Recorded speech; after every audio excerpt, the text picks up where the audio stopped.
I stared at my cell phone, my world crumbling around me. The screen glowed with an image that pierced my heart like a dagger. There they were, my little sister Amelie and my fiancé Emile, wrapped in each other's arms, their faces beaming with joy. The caption read, "Can't wait for our future together."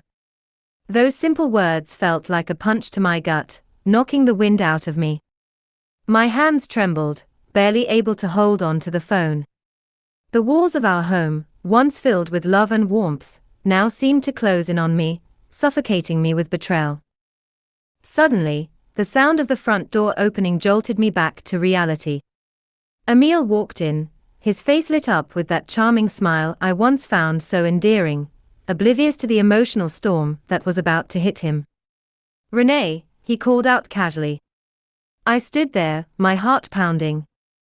He noticed my pale face and furrowed his brow, taking a step towards me. I took a deep breath, my voice quivering but resolute as I held out my phone towards him. The accusatory image glowed between us. "What is this?" I demanded, my heart pounding so hard I thought it might burst. Emile's smile faded as he looked at the screen, replaced by a look of shock and guilt. He opened his mouth to speak, but seemed to stumble over his words. "Renee, this isn't what it looks like," he stammered, his voice a mix of tension and panic. I couldn't believe my ears. "Not what it looks like," I repeated, incredulity dripping from every word. "You're embracing my sister, Emile. What else could it possibly be?" He tried to explain, but I could see the hesitation in his eyes as he faced the determination in mine. "It was a mistake," he pleaded, a moment of weakness. "It was wrong. A mistake," I whispered, my voice now filled with pain. "You call betraying your fiancée with her own sister a mistake? Really?" As the initial shock subsided, I felt a wave of resolve wash over me. In that moment, I knew what I had to do. "It's over, Emile," I declared, my voice steadier than I felt inside. "There won't be a wedding tomorrow." The next day, I faced another storm, telling my family what had happened. We sat in our spacious living room, the same room where we had celebrated so many happy occasions, now feeling cold and alien. My parents and Amelie listened in stunned silence, their faces a mix of disbelief and sorrow. "But Renee," my father began, struggling to find the right words, "Amelie is still young. She's just a child, really. And as for Emile, well, men will be men." I stared at my father in utter disbelief, unable to process what I was hearing. "Dad, are you really justifying their betrayal?" I asked, my voice rising in anger. "Because Amelie is young and Emile is a man. Have you forgotten who they are to me? Amelie is my sister, and Emile was my fiancé." My mother interjected, her voice soft but firm. "Honey, we understand your pain," she said, "but Amelie has always been delicate, needing extra attention." I couldn't believe what I was hearing. "We can't abandon her now," my mother continued, "and about the wedding. Everything's already paid for. Like your father said, men are just wired that way. It's in their DNA. You shouldn't let this affect you so much." I felt a bitter laugh escape my lips. "I can't believe what I'm hearing," I said, bitterness seeping into every word. "Take care of Amelie, understand? But what about me? Who's going to take care of my pain and my broken heart? Who's going to understand me?" The argument continued, my parents trying to balance protecting their younger daughter and offering half-hearted support to their older one. To me, their words rang hollow, echoing in the emptiness of my shattered dreams. Days after the betrayal, I felt like I was drowning in a sea of emotions. Every morning, I'd wake up with a heavy heart, the weight of my family's expectations pressing down on me like a lead blanket. It was as if they wanted me to be the glue holding our fractured family together, even at the cost of my own happiness. After that conversation with my parents, I knew I had to make a decision that would change everything. I had to step away from Amelie, Emile, and the family that had betrayed me. I needed to rebuild my life piece by piece, far from the pain that was consuming my heart. In the days that followed, I was caught in a whirlwind of emotions. Every morning felt like a battle to keep my composure. Even my work, which had once been a sanctuary, now seemed insufficient as a distraction from the thoughts that haunted me. One afternoon, as I was sorting through papers at my desk, my phone buzzed. I glanced at the screen and saw it was my mother. My stomach tightened. I already knew what this call would be about. With a sigh, I answered. Her voice came through the line, soft yet pleading. Renee, can we talk about Amelie? She's been deeply affected by everything, and I think it's time for you to forgive her. I clenched my teeth, irritation bubbling up. How could she ask this again? How could forgiveness be the topic of conversation so soon after what they had done to me? Mom, Amelie made her choices. And I've made mine, I replied, my voice sharp but controlled. There was a pause on the other end of the line before my mother dropped the bombshell that would change everything again. Renee, Amelie is pregnant. The words hung in the air, suffocating me. It's a sign from God, my mother continued, a sign that the family needs to stay together. You can't abandon her now. Not at a time like this. I felt a sharp sting in my chest, a mixture of shock, disbelief, and anger.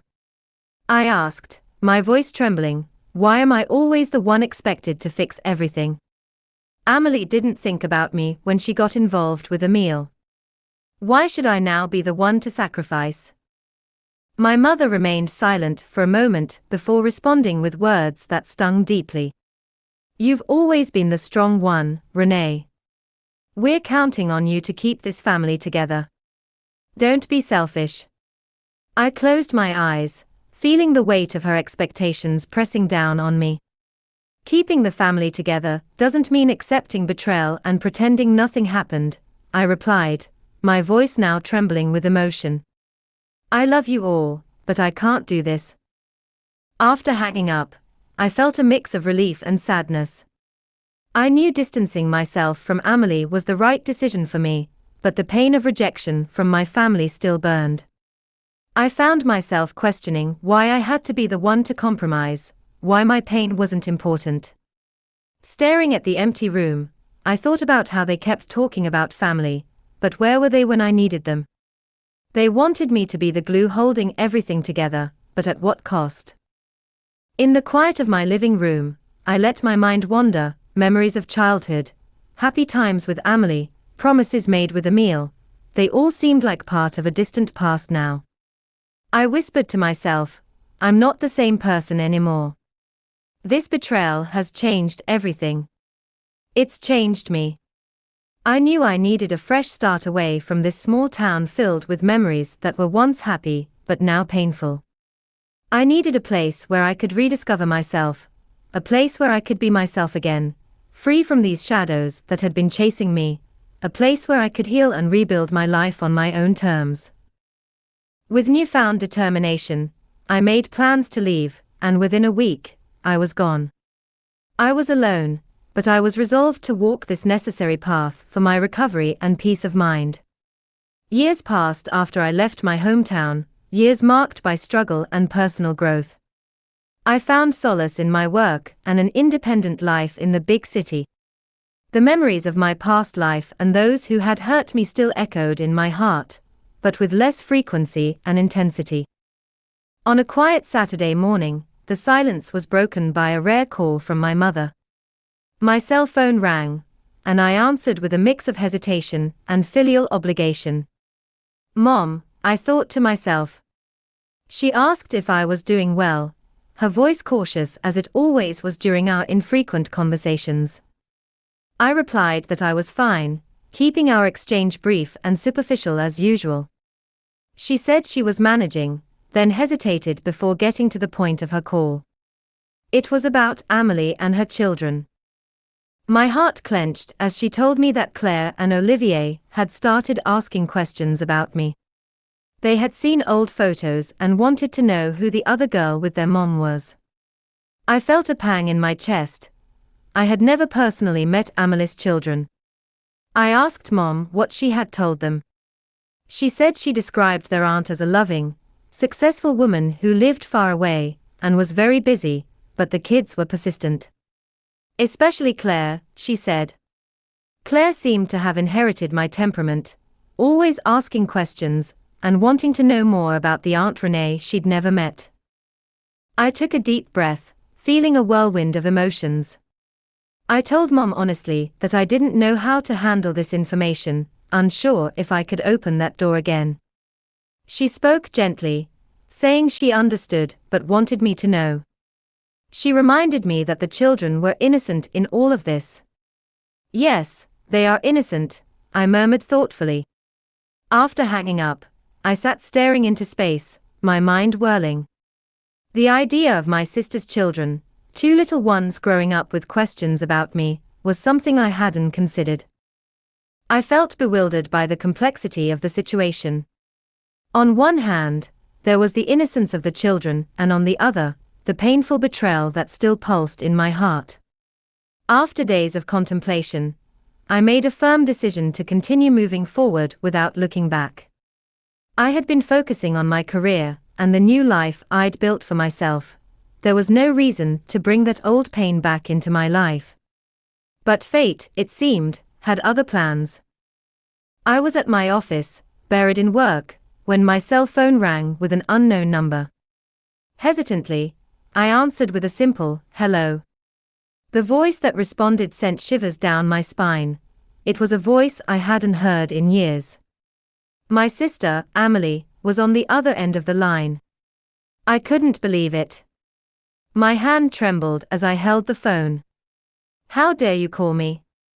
I said, my voice a mix of surprise and irritation. "Who gave you my number?" Amelie's voice was thin and hesitant, as she explained that our mother had given her my number. I felt betrayed all over again. I had specifically asked Mom not to share my number. My heart was racing as I curtly asked what she wanted. Then came the bombshell. Emile had been in an accident. He was gone. I felt the ground disappear beneath my feet. Despite everything, the news hit me like a sucker punch to the gut. Amelie's voice cracked as she continued, telling me she was alone now, completely alone with the children. She didn't have money for food, let alone a funeral. She was begging for my help, her voice trembling as she cried openly. She sounded desperate, saying she wouldn't have called if it wasn't an emergency.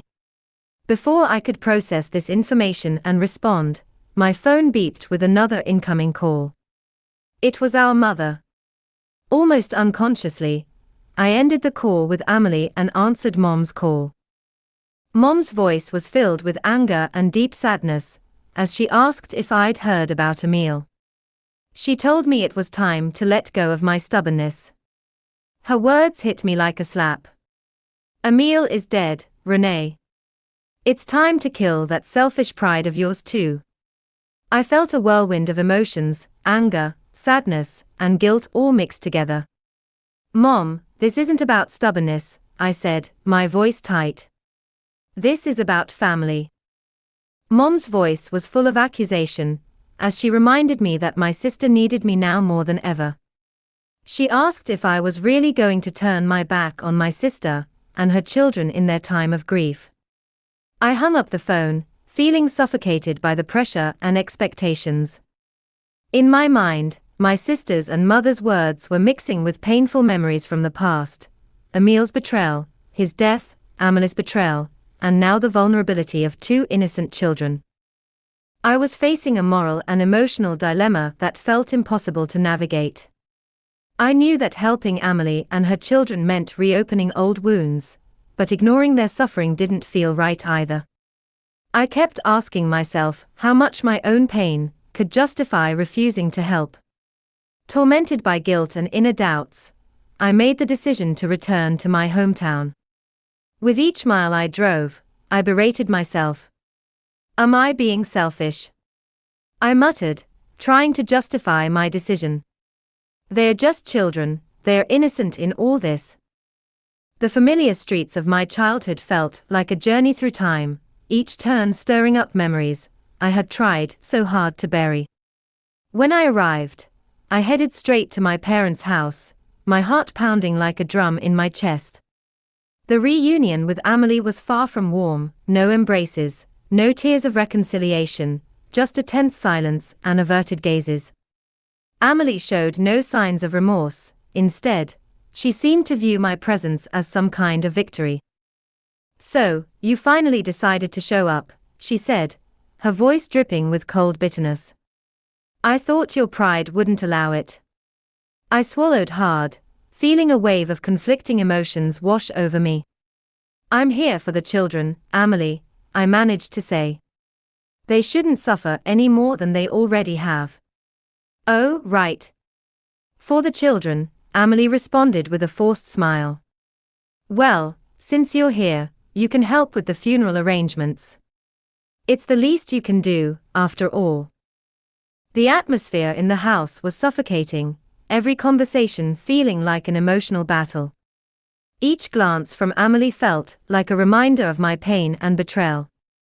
During the funeral preparation, I observed my niece and nephew from a distance. Claire, the older one, seemed confused by all the commotion, while Olivier played innocently, unaware of the gravity of the situation. Watching them, I felt a tightness in my chest, lamenting the circumstances they found themselves in. My interactions with Amelie during this time were strictly functional and cold. There was no room to discuss the past, just the necessary work to prepare for the funeral. Amelie maintained an attitude that I was merely fulfilling an obligation, showing no gratitude or recognition for my efforts. At night, I would lie down, exhausted, torn between the relief of helping and the frustration of not being acknowledged. Amelie's indifference cut deep, like a knife twisting in an old wound. The day of Emile's funeral arrived, a somber affair thick with a sense of loss and devastation. I observed from a distance, noting the small number of friends and family in attendance. The atmosphere was heavy, each face a mirror reflecting grief, shock, and, in some cases, hidden relief. During the funeral, I couldn't help but notice Claire and Olivier trying to make sense of what was happening. Their confused innocence was palpable as they looked around, clearly not fully grasping the somber purpose of the gathering. Claire clutched a small doll, while Olivier's eyes darted from face to face, seeking answers. A wave of sympathy washed over me for these innocent children. I knelt beside them, gently asking if they were okay. Claire looked at me with big, curious eyes, her small voice uncertain as she asked why her daddy was in that box. I swallowed hard, struggling to find words a child could understand. As gently as I could, I explained that their daddy had gone to a place where he could always rest, but that he'd always be watching over them. Olivier was too young to fully comprehend, clinging to my leg for comfort. In that moment, Amelie approached, observing the scene with a complex expression. I could see a mix of grief and reluctant gratitude that I was there, comforting her children. The rest of the funeral passed in a blur of speeches, tears, and a sense of finality, but what stayed with me were the confused, sad faces of Claire and Olivier, and how Amelie's expression slowly changed, as if she was reconsidering our relationship. In the days following the funeral, I began to sense a noticeable shift in Amelie's attitude. Where there had been coldness and distance before, now there were gestures of affection and attempts at closeness. It seemed Amelie was genuinely interested in rebuilding our relationship. One afternoon, as we sat in the garden watching the children play, Amelie opened up to me. She admitted to making many mistakes, saying she had been very immature. Now, with everything that had happened, she wanted to focus on her life, our relationship, and the children. I listened carefully, surprised by Amelie's candor. She continued, sighing as she revealed that Emile hadn't been a good man. He drank too much and had been involved with other women. She confessed she had been blind to it all.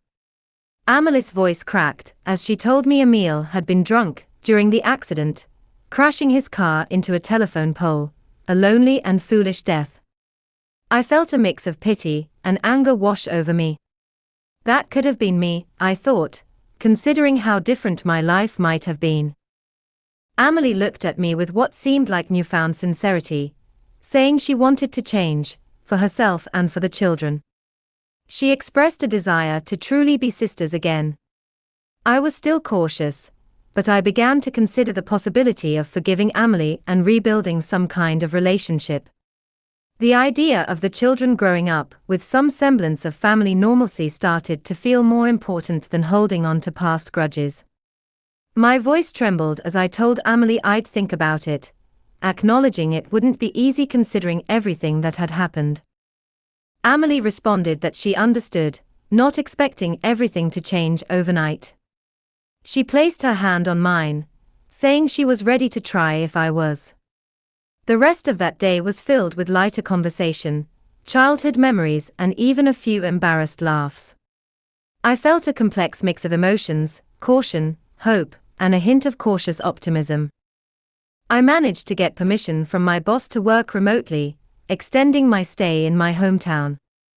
My time was split between remote work and cautious interactions with family, especially Amelie and the children. Though my relationship with Amelie had softened, I often found myself staring at my sister, overwhelmed by memories of the past. I'd watch her playing with Claire and Olivier in the garden and wonder, how can I ever trust her again? The financial demands of the family began to weigh heavily on me. Amelie, still reeling from Emile's loss, frequently asked for money for the kids and household expenses. She'd avoid my eyes as she'd explain how difficult things were, how Emile had left a mountain of debt. I understood Amelie's situation, but I felt increasingly pressured. I wanted to help, mainly for the children's sake, but I couldn't help wondering, where does this end? My parents too seemed to expect me to take a more active role in supporting my sister. I remember my father commenting one evening over dinner, saying I was so successful that helping my sister a little wouldn't hurt me.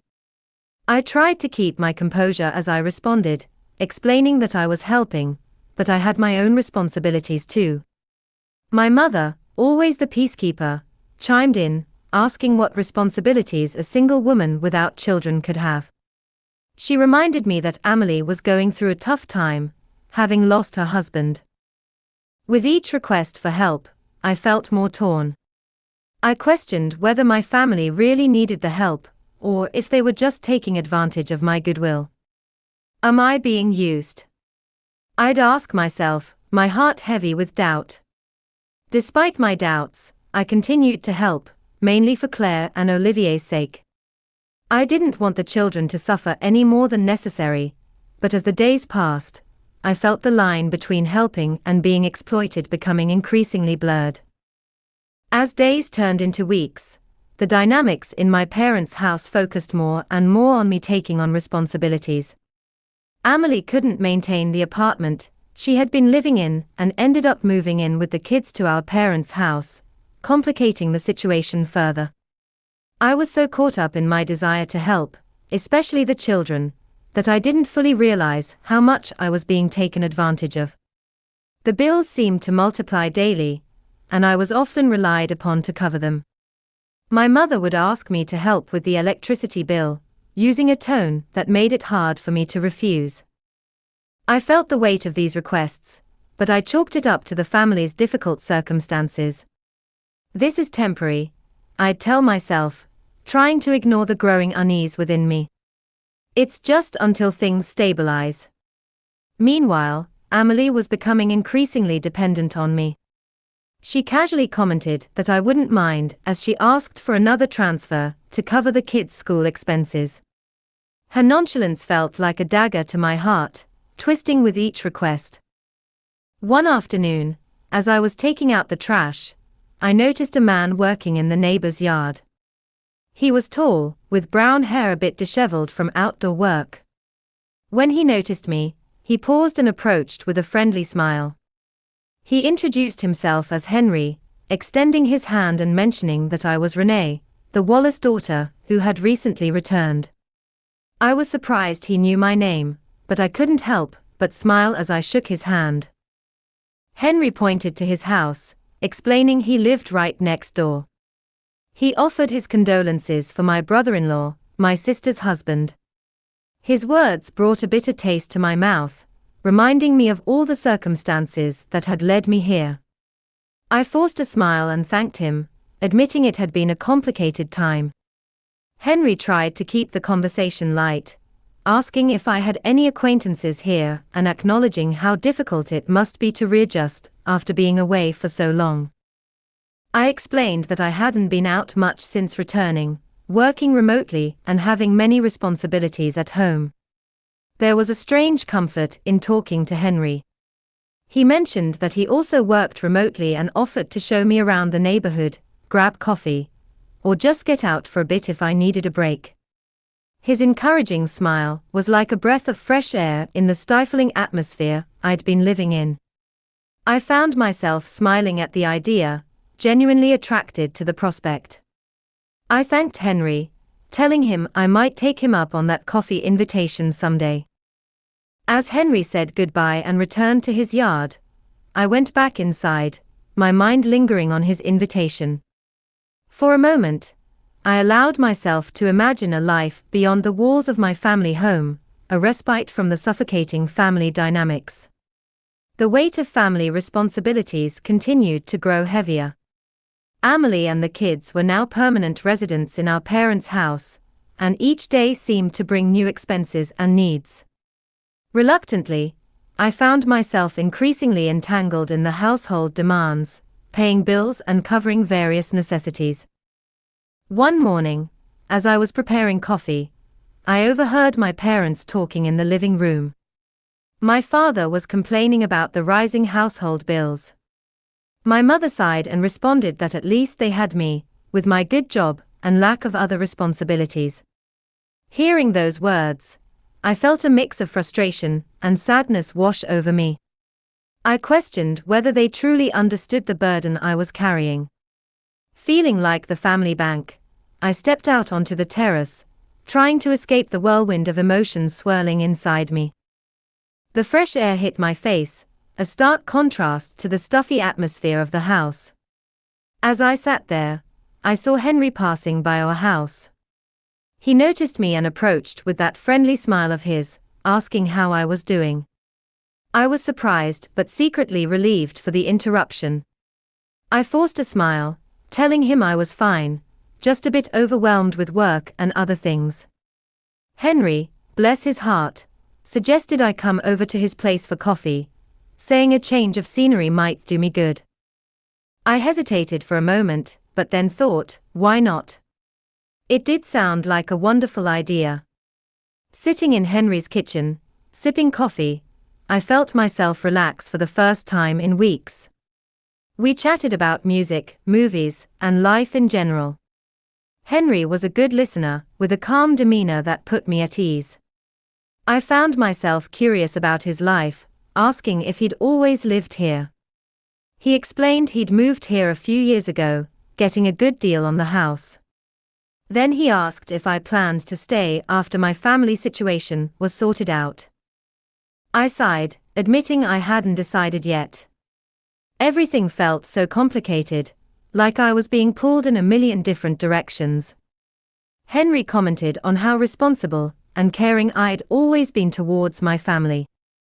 I agreed but confessed that sometimes I wondered if they really saw my efforts. Henry nodded understandingly, reminding me that while it's important to take care of others, it's equally important to take care of myself. He added that sometimes taking a step back and looking at things from the outside can make things clearer. Those words stuck with me as I returned home. I began to question whether shouldering so much of the family's responsibilities was really the right thing to do. My conversation with Henry had opened a window in my mind, allowing me to see my situation in a new light, and I found myself wanting to see him more often. Before I knew it, I was occasionally going out with Henry, a stark change from my previous constant availability for my family's needs. One afternoon, as I was in the kitchen, Amelie and my mother came in with a shopping list.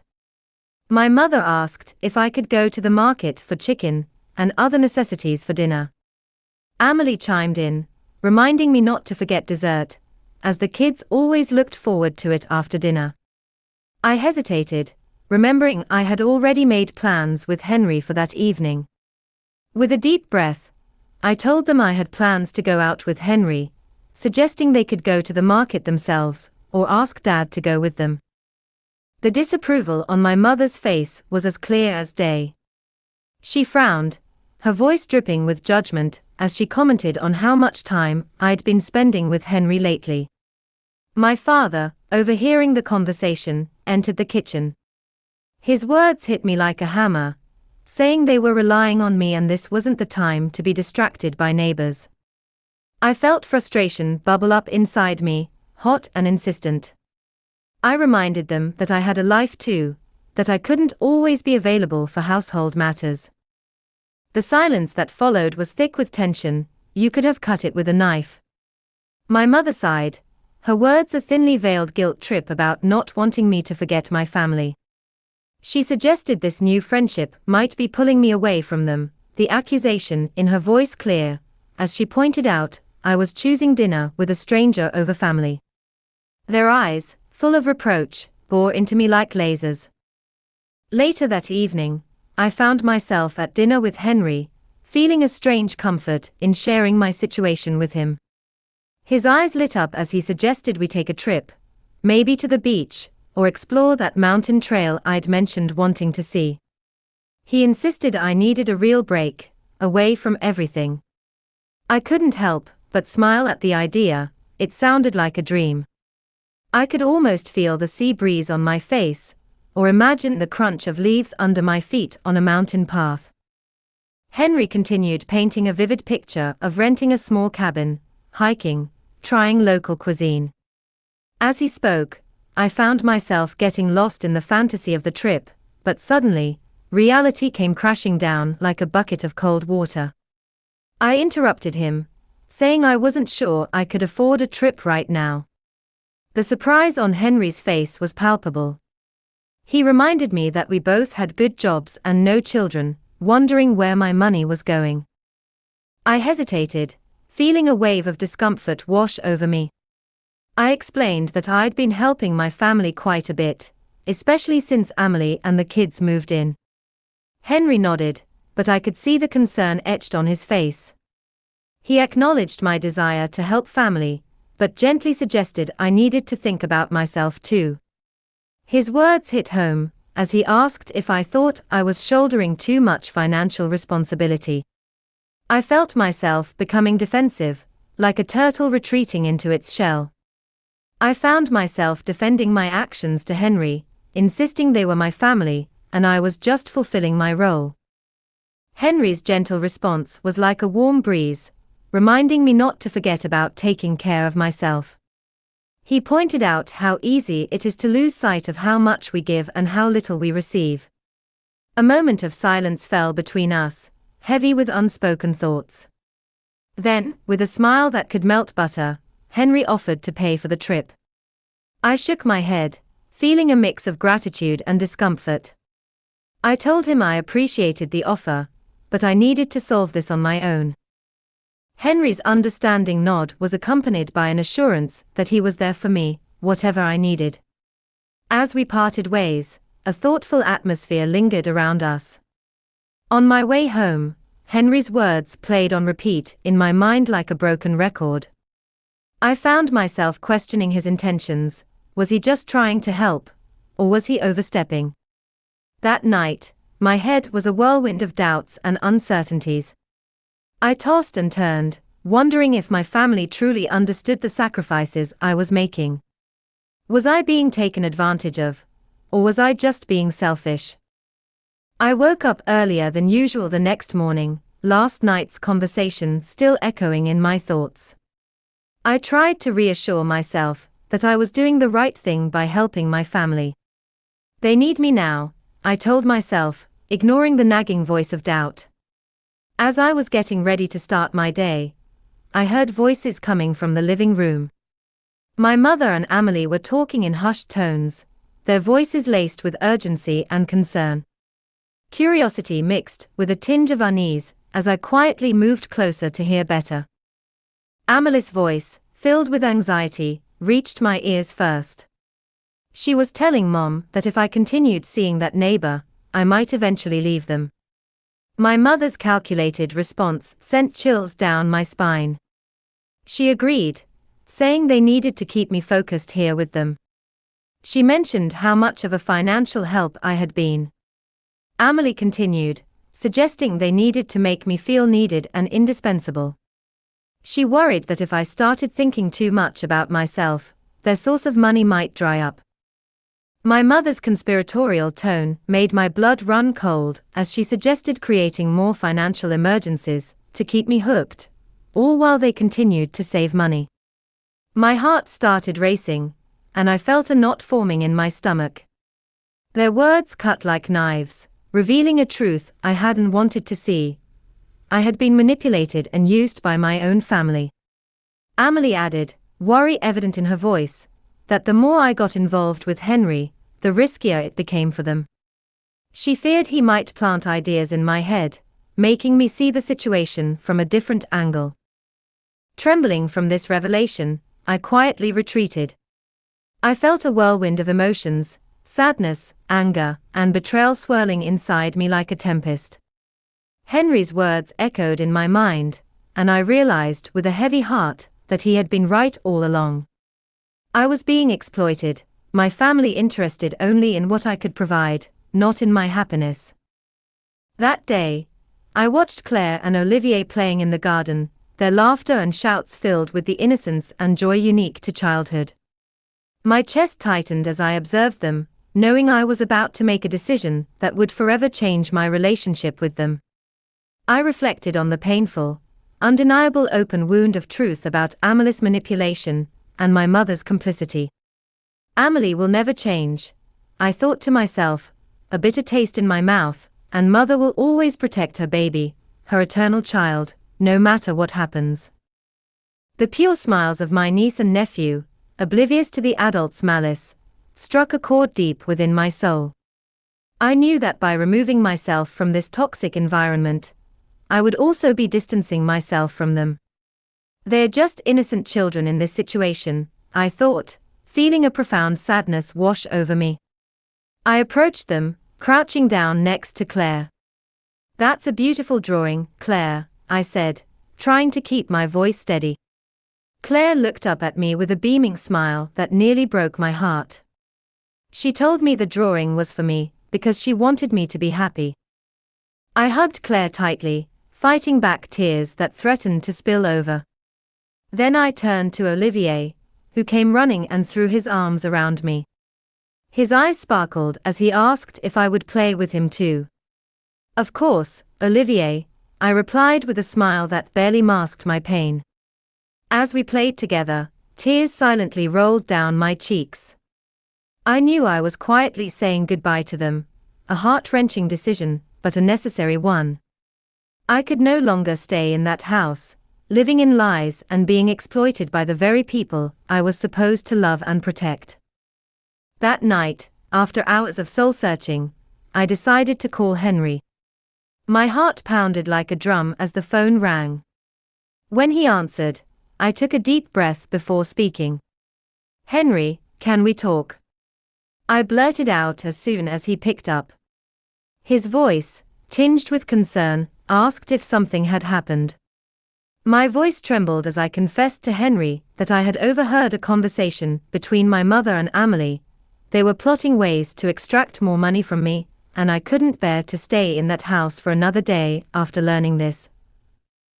There was a moment of silence on the other end of the line, and then Henry's voice, filled with empathy, told me how sorry he was and that I didn't deserve such treatment.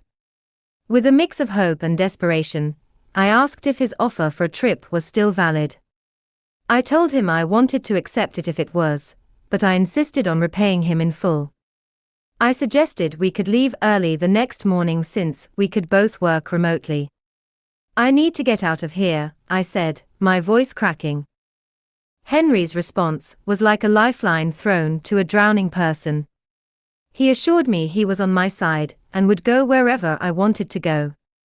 He told me not to worry about the cost, emphasizing that the most important thing was for me to have space to breathe and recover. As we made our travel plans, I felt a mixture of relief and anxiety. The next morning, I would be leaving my family home with just one suitcase and a heart full of hope and uncertainty. That night, I left a letter for my family on the kitchen table. It was a quiet goodbye, expressing my love for my niece and nephew and the pain of my mother and sister's betrayal. Tears stained the paper as I finished writing and packed my bags. The next morning, Henry and I set off. Our journey was a symbol of new beginnings, an act of liberation from the chains of my past. We chose a quiet destination, a place where I could find peace and introspection. During the trip, I allowed myself to enjoy Henry's companionship and the beauty around us. We explored landscapes, shared laughter, and created memories that would become the foundation of a new chapter in our lives. One night, looking up at the stars, I asked Henry if he thought I was doing the right thing. His response, as he lovingly squeezed my hand, was that I was doing what I needed to do for myself, and that was what mattered most. The trip with Henry turned out to be more than I could have imagined. We went to a quiet coastal town with golden sand beaches and a warm, gentle sea.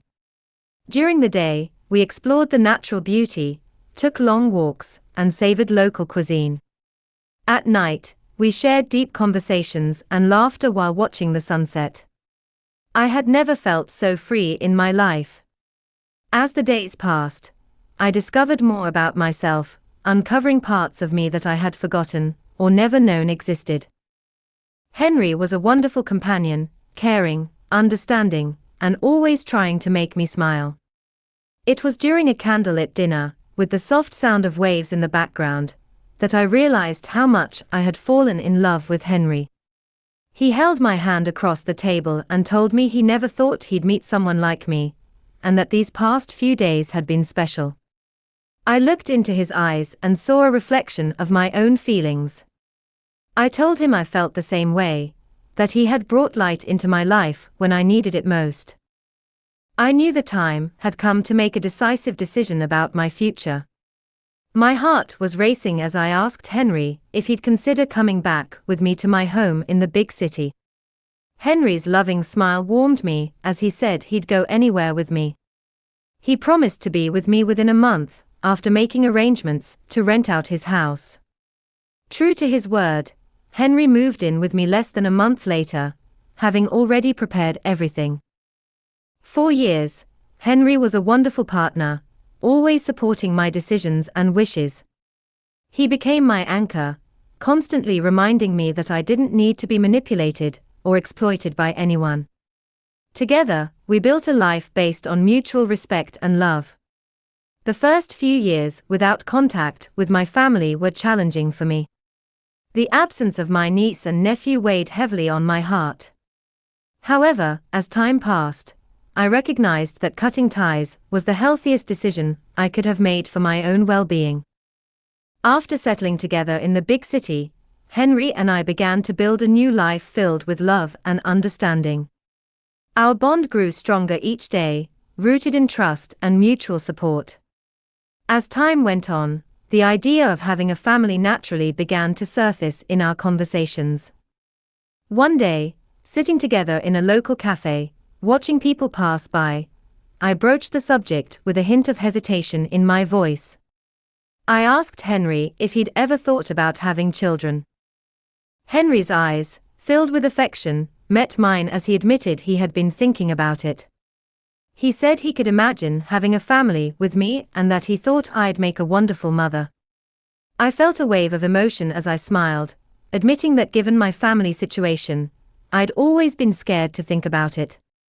But with him, I felt we could create something different, something of our own. And so, we decided to embark on this new adventure together. When Lewis was born, he brought a new light into our lives. After experiencing so much pain and disappointment, I found a source of joy and hope in our son. With Henry by my side, I felt stronger and more complete than ever before. Years later, Henry and I were raising Lewis in a home filled with love and joy. One afternoon, as I was looking through an old photo album, Lewis approached me with childlike curiosity in his eyes. He pointed to an old photo of me and Amelie and asked if I had a sister.